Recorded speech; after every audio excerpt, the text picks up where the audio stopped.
Hello everyone, Kyle Bunger here, and welcome to another edition of Rate Their Chances. This is where we determine how likely or unlikely a character is to be in Fraymakers. There are many factors I take into consideration when determining this, but the most influential one is popularity, followed by communication, representation, and potential. Here is the scoring system for this series, with 5 meaning that I think the character will be in the base roster, while 1 means I think they have no chance of being represented at all. Which character are we rating today? It is Zagreus from Hades. Now, we finally have gotten to the character that I want the most, and for whom I made my number 1 pick in the backer content survey. Let's see how likely he is, starting with popularity. Hades was critically acclaimed at its time of release and has sold well over 1 million copies. I think a really big thing is that its popularity peaked right around when the backer survey was a thing. I would like to emphasize that that is really important, as I believe most of the content that they plan on adding into this game will be directly affected by who got voted on within the backer survey. So I say all this, but I do have some slightly bad news.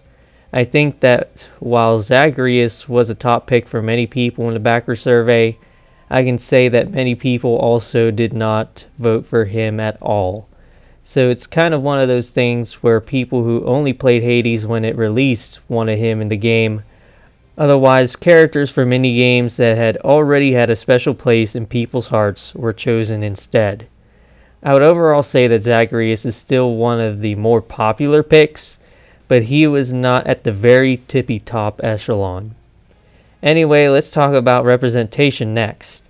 Hades has a great cast of supporting characters, but at the end of the day I can say with confidence that Zagreus is the one who fits the bill the best to be picked to be represented in Fraymakers.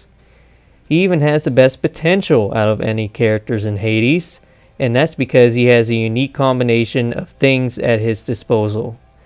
First, he has 6 unique weapons that he can use as he climbs his way through the underworld.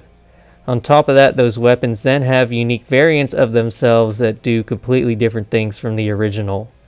And as he goes through the underworld, he gets help from 9 gods who upgrade his attacks in certain ways. Overall, I'd say that Zagreus' potential is off the charts. I really think that he could be a unique addition to any platform fighting game, not just Fraymakers. Finally, let's talk about communication. The people who made Hades are called Supergiant Games. They have made a couple other games besides Hades, so let's see if a crossover can happen, or even see if one has happened before.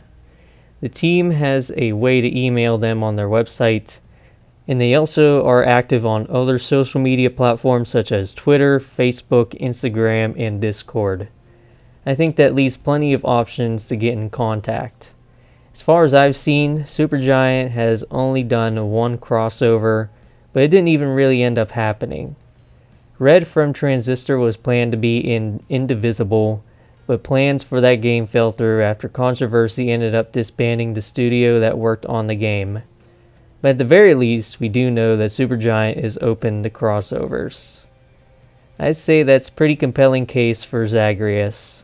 Is he our last base roster character? No, unfortunately. As I alluded to earlier, Zagreus is not at the very tippy top of popularity in the Fraymakers community. I know that Hat Kid and Isaac aren't really either, but they have things beyond that going for them that I think pushes them over the edge in some way. I can't say that with confidence that Zagreus has much more going on for him as the last base roster character, who I have not gone over yet. But that being said, I think Zagreus is guaranteed DLC for this game, so I'm going to give him a rating of 4. I don't think he's going to be the first DLC character in the game. I'll reserve that for whoever scores a 4.5 in this series. But if DLC continues after DLC 1, you can bet that Zagreus is going to be one of the characters they choose to make post-launch. Who should I rate next? Let me know in the comments below. I do take requests. and I will see you on the next Rate Their Chances. Bye.